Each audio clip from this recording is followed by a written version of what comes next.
Hey friends! Okay, so today I thought that we could watch some videos on Bashar. When I first woke up, I seen videos on Bashar and I even tried to channel him because, I'm a very strange person like that. And I don't know, I really love Bashar for some reason. Like, I really resonate with a lot of the things that he says. So I thought that we should watch some videos on him together as besties now. Alrighty, so let me get started because you guys know that you guys have to make, as soon as I make friends, all of a sudden you guys just become my besties because who else is gonna be my bestie? So let's go.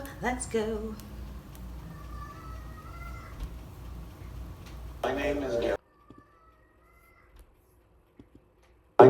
Daryl Anka, and for the past 40 years I have been channeling an extraterrestrial entity that we call Bashar. Bashar is a first contact specialist from his civilization, which is called Essassani, which is in a parallel reality. If we were to overlap their reality with ours, his planet would be about 500 light years in the direction of the Orion constellation. He's brought through a lot of information to us over the last 40 years, and we're going to explore and share some of that information today in this series. My experience with him began in 1973 when I had two broad daylight UFO sightings here over Los Angeles, which started investigating the idea of what that was all about and led me to the understanding that Bashar and I have made an agreement to do this channeling before this life. So we would like to present that information to you in this series. I did a channeling with my head wired to a brainwave machine, EEG machine. And there were many unusual things that happened in my brain during that channeling state.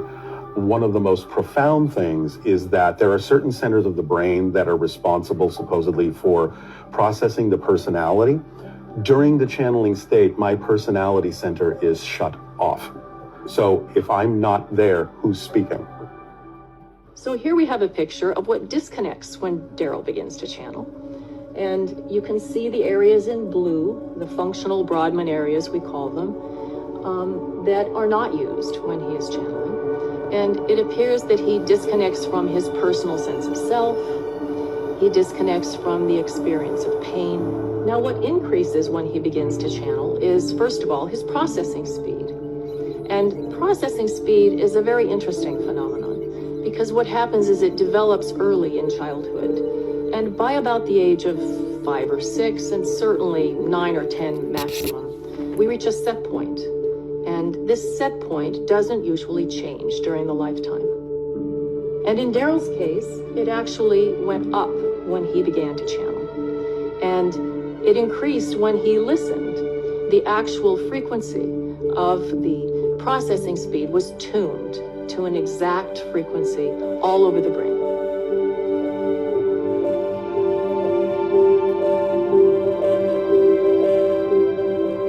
Now we're looking at Daryl's anterior cingulate while he's channeling. And you can see the red areas there. There is actually gamma frequencies that I found in his anterior cingulate. And gamma frequencies relate to the higher mind. And gamma frequencies are often found in Tibetan monks and people who meditate a lot. To summarize sort of what I found here in Daryl's brain in comparison with the channeling state, he starts from a very stable resting state. And then he experiences changes that statistically less than 1% of the population would experience in the same way. He increases his processing speed. So I'm just gonna switch to his channeled video so we can hear a little bit about him. Adam and Eve. Yes. And Adama. yes. And Eva. Eva. The male line, the female line of the first humans created by the Anunnaki. Yes. Yes. So can you clarify or give me the actual story about the Garden of Eden, the tree of knowledge, the snake and the apple and all of that? Yes. Again, the extraterrestrial race known as the Anu or Anunnaki decided to infuse their genetic material into the natural hominid that evolved on your planet that you refer to now as, generally speaking, Homo erectus, Homo habilis, about 300 to 500,000 of your years ago. And in creating from that genetic manipulation, that genetic fusion, what you now recognize yourselves to be as Homo sapien. With me so far? Yes. All right. The idea of the snake represents the knowledge, the wisdom of the Anunnaki, especially with regard to the idea of genetics. The spiral, yes? The snake. That's why the double snakes are still on your medical caduceus. It represents the idea of DNA. But the idea is that the Anunnaki didn't want the humans to have that knowledge. They wanted them to remain somewhat subservient. Therefore, the idea of eating of the knowledge, yes? Yes. Would be something that would be forbidden. Now, in terms of the general Garden of Eden, there were actually many spots on your planets where the Anunnaki had these genetic laboratories, but one of the main ones was in what you call the area of the Middle East. In that area near the Euphrates River, yes? And therefore that was considered the original garden. Eden is simply the name that they gave to that particular base. You follow? Yes, no? Oh, that Am I particular losing area. you? Okay. Yes, that particular area. Okay. Eden in their language. Yes? Eden. Eden. So the idea eventually is that the majority of Anunnaki who had not come to the planet recognized what the Anunnaki who did come to your planet had done. It was actually against their laws for them to have done that. And so eventually the Anunnaki that came to your world were recalled. And then it was understood that now that they had created the humans, they had to be guided to some degree. And so now and then the Anunnaki came, but the humans still had a lot of genetic markers turned off. Some of the Anunnaki then became their guides, became their tutors, helped them to grow over time. But at a certain point, they had to let them grow on their own. They had to see what they would do with the information they were given by different sources from off your world. And because of the way that was initiated to begin with, it's why the early humans considered the Anunnaki gods. And it is because of that relationship that was created that you actually have religion on your planet today. Otherwise, you wouldn't have. You understand? Yes. The very we would see idea, ourselves as God. you would see yourselves as God. You would have a direct spiritual connection to creation. You wouldn't need intermediaries. You wouldn't think that anyone was better than you, greater than you, over you, or anything like that. You understand? Got it. And all of the so-called commandments and laws and rules are all very limited interpretations of the true underpinning knowledge that was given, but was misinterpreted because, again, humans at the time didn't necessarily have the genetic capacity to fully understand, but the guides knew it would take time, as it has taken many thousands of years, to get to this point where you finally are remembering, finally opening up those genetic markers, finally expanding your consciousness to the degree that you can finally acknowledge that you are aspects of all that is. And that's why these conversations are now capable of happening, because you have reached a level where your vibrational state is compatible enough with the delivery of this information that we and others are allowed to do it. It's now something that can serve you and not just confuse you, although obviously there is still a lot of misinterpretation that happens based on some of the information that we and others have shared with all of you. But Adam and Eve. yeah. So what do you think about that? I find that very interesting. I could believe that, actually. Like, I could believe this story that he just said a lot more than I can believe the Bible version. My question is, can you tell me, like, everything I need to know? Yes, I can. And I've already actually said it. Everything you need to know is this. Truly, this. Whatever options are available to you at any given moment, choose the one that contains more excitement than any other, even if it's just a little bit more. Act on it to the best of your ability, taking it as far as you can until you can take it no further. Do this with integrity. Do this with absolutely no assumption, no insistence on what the outcome ought to be or how it should look or how you should get there whatsoever. When you do that, 3-part formula, act on your highest excitement to the best of your ability with no insistence on the outcome, you open up and activate the kit, the toolkit of excitement. The toolkit contains everything you need to be supported in life in whatever form it needs to come in, the driving engine that moves you through life, the organizing principle of synchronicity that allows you to do what you need to do when you need to do it in perfect timing, in perfect order. It becomes the path of least resistance that allows you to flow through your life effortlessly. It becomes the path that connects you to all other expressions of your excitement, even if they don't look like they're connected on the surface. It's the excitement that tells you that they are.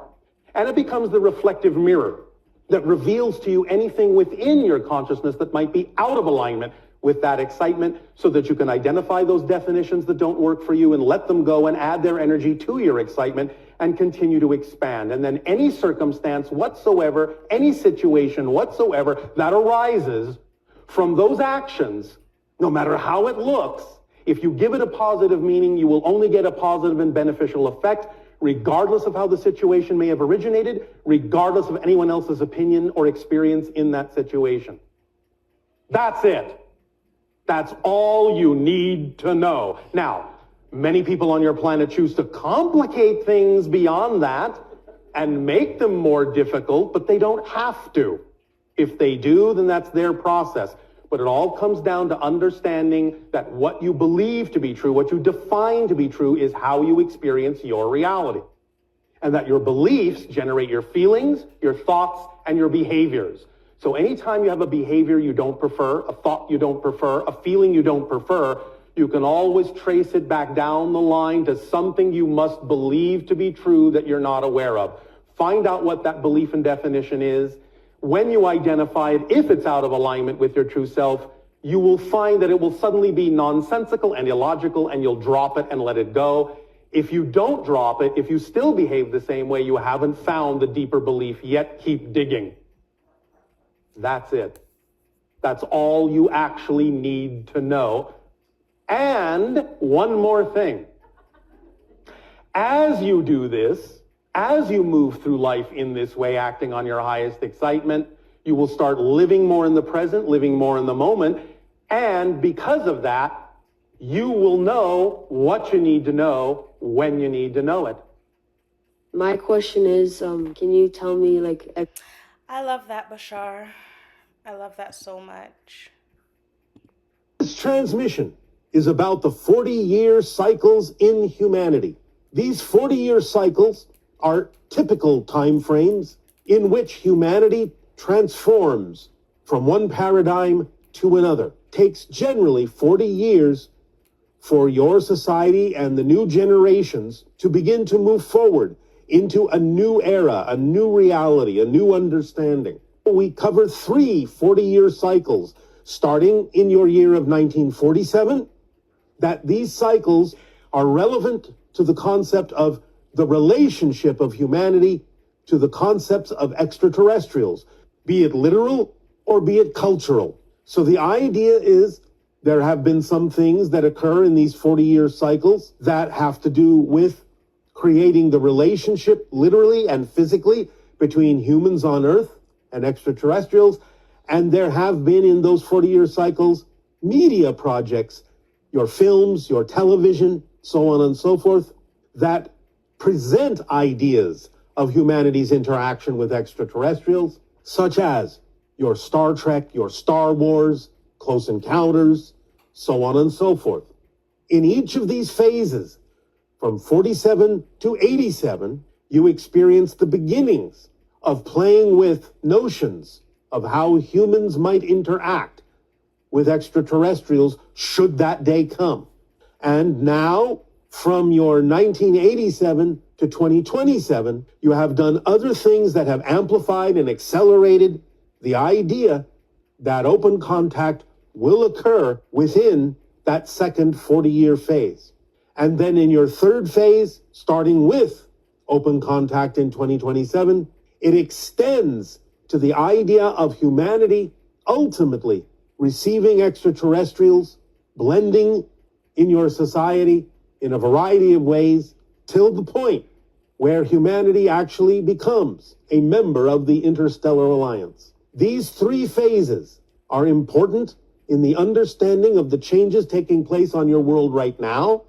For everything that seems chaotic, everything that seems to be breaking down, in a sense, is preparation for the reconstruction and resetting of humanity over the next couple of decades during this phase now that you are in, that leads to the idea of open contact, and the phase beyond it that leads to the idea of you experiencing global unity, global harmony, global abundance, and joining the Interstellar Alliance.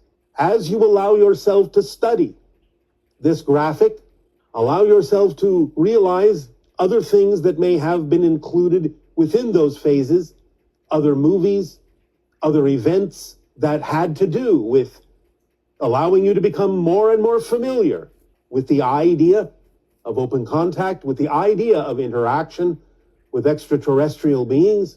And this continues even now in the phase that you are in, for there are other films coming out that give you an opportunity, both positively and negatively, to assess for yourselves what kind of a relationship you prefer with the extraterrestrials that have been engaging and involved with your society for countless years, that have been working with many people in your society behind the scenes for many decades. That all culminates in your year of 2027 in open contact and the beginning of relations between your world and our worlds in the Interstellar Alliance. So we invite you to deeply study the graphic that has been provided that contains these three 40-year phases, so that you can understand the probabilities that may open up should you decide to continue to move in this direction, for those who are willing to open up in their spirituality, in their understanding of the cosmos, in their understanding of their own humanity, in their understanding of their soul and its expression and your life path on Earth. For those who are willing to move forward in that way, this can act as a kind of probability chart for what you can experience in the near future. Even within these phases, there will be differences in terms of how each individual, group, or collective may experience these things.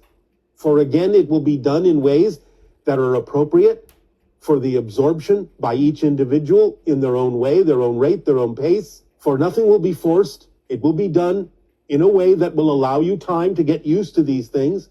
For making it in a way that would be disruptive would be pointless. So allow yourselves to relax into this chart as an expression of not only what has happened, what is happening, and what may probably happen, and allow yourself to relax into the timing of these things, trusting the timing, the synchronicities. But do understand that as we have laid this out for you now with more clarity as to what the probabilities are, next time we will be focusing on the year of 2027 itself as the year of open contact. So allow yourselves the opportunity to prepare. I'm prepared. I'm ready now. Let's get this bad boy on the road. One frequency all over the brain. And then he's able to create a resonant holding environment. How did I get back here? Okay, here we go. Here we go. Here we go again. Are we stuck reincarnating on this planet? Excuse me, one moment. I have to wait for the laughter on my side to die down. I know it's a dumb question, but It is not a dumb question. It is, however, I keep simply... coming back here and I don't really like it here. That's so... all right. It is simply an Earth question, but it's not a dumb question. Okay. Well, I've had One moment. Sorry. Chat too much. Thank you. All right, now. No one is ever stuck. First of all, you make choices and there are consequences to choices. The idea may be that sometimes an individual, if they do not have an awareness that they have a choice, may in a sense cause themselves an experience called an immediate reincarnation because they don't necessarily know there is anywhere else to go. That's true. But you are not stuck. Okay. The idea is that everything you do is the result of some type of choice or some type of belief system or some type of perspective. Okay. Now, first and foremost, you must understand that, again, with regard to the actual nature of space-time, reincarnation is really ultimately a misnomer because time is an illusion. There is really no past, really no future. There is only now. So what you all call past lives, reincarnation, and so forth is actually simultaneous, multiple, concurrent incarnations all going on right now. But they're on different wavelengths, different frequencies, so you don't perceive one another. Similar to the analogy of your television programs where at any given moment, you know there are a multitude of programs all existing at the same time, but you only get the one you happen to be tuned to at that moment. And you don't perceive the others until you change the channel. So the idea is that all your lives are going on right now, no matter where they are or when they are, they're all going on right now. They all coexist on different frequency bandwidths. So in that sense, it's not about being stuck and coming back, stuck and coming back. They're all going on right now. And whatever connections you are making to other lives, you are making from this one. And in each life, whatever connections they may make to other lives, they are making from those lives. There's no true linear connection of one life that actually literally results from another life. That's an illusion. Do you understand? Oh, I know that. So, the belief system that you are stuck in that sense is what connects you to the idea of reincarnation in the way that reinforces the idea of being stuck. You follow me? Mm-hmm. So, also getting in touch with what there is to love about the experience you are having on Earth will also help loosen up your ability to perceive that you always have a choice. Does that make some sense? Yes. Are we stuck Okay, guys, thanks for watching Bashar speak with me. I hope you really enjoyed it.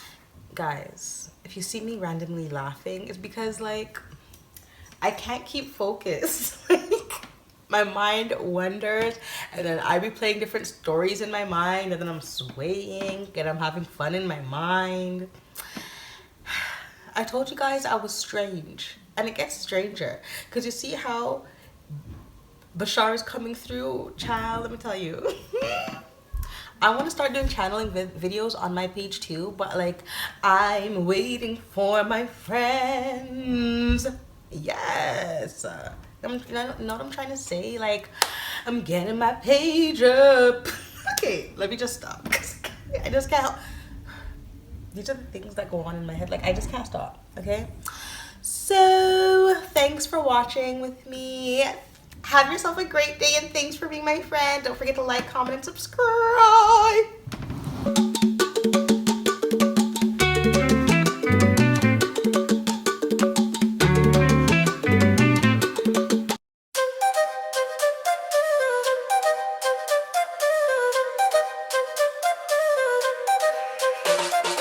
In the forest deep and green, fairies dance like shadows seen.